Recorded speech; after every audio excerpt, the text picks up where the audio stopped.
Hello class, my name is Arissa Green. A little bit about myself. I have a bachelor's in English and I came back to school this semester to finish up my associates in speech communication here at Lone Star College. I'm 23 years old and my future goal is to pursue a career in teaching. I want to become a high school English teacher. I haven't quite figured out which grade I want to teach, but I'll get there in time.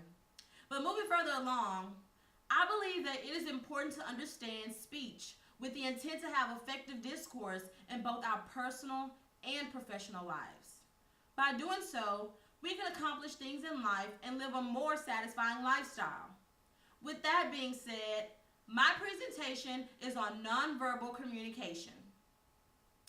Have you ever been in the presence of someone who was verbally saying that they were happy to be with you and that they were happy that you took time out of your busy schedule to meet with them, but their body language said something completely different? While they were saying that, they might have been folding their arms or checking the time or maybe gazing up into space.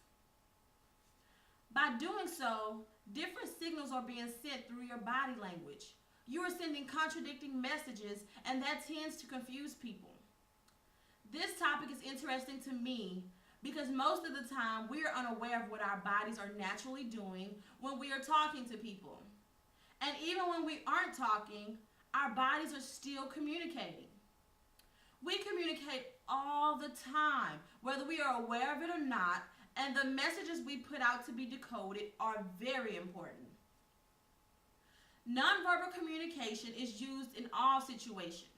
We use nonverbal communication at our jobs, at our school sites, and even in our personal lives. Do you remember the last time you were at work and you were told to do something that you didn't agree with but you knew you had to do it anyway?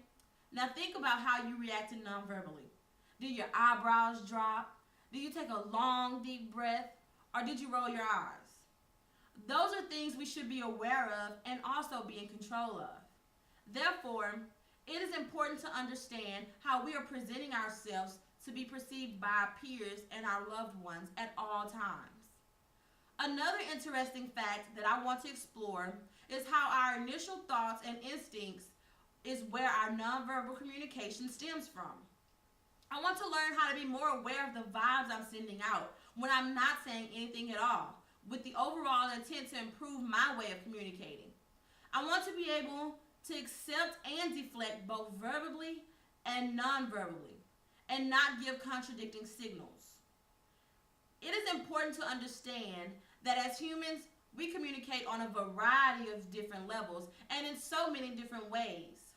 But we will never be able to effectively communicate until we master the art of being aware of the vibes we send out when we are speaking.